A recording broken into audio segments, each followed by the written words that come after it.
The man stares at the river, noticing a gold necklace in the water. His friend immediately grabs a fishing net, but Jack doesn't want to waste any time. He lies down and reaches out his hand to grab it. Just as his hand is about to touch it, a strong force pulls him in, and in the blink of an eye, Jack disappears without a trace. When he resurfaces, he finds himself in the middle of a lake. Confused, Jack feels lost. After getting to shore and walking through the forest, he arrives at a village. Jack is bewildered. Are they filming something? Why is everyone dressed so old-fashioned? Suddenly, a group of knights rushes toward him at full speed, thinking they're just acting and will stop. He stands there, but they nearly run him over. Shocked and feeling defiant, Jack chases after the knights, reaching a castle, only to be stopped by two guards. Jack demands to see the director, but the guards ask who he is and where he's from. Florence and Normandy.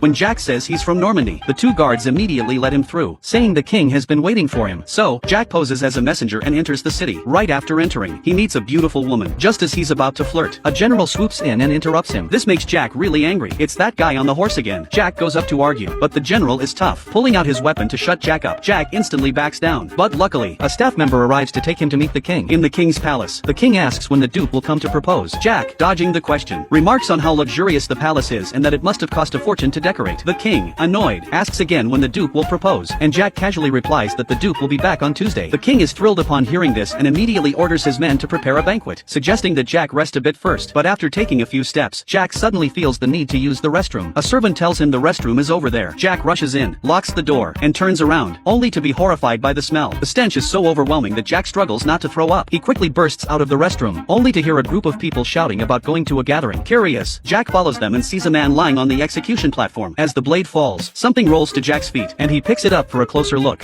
Oh, because it is real.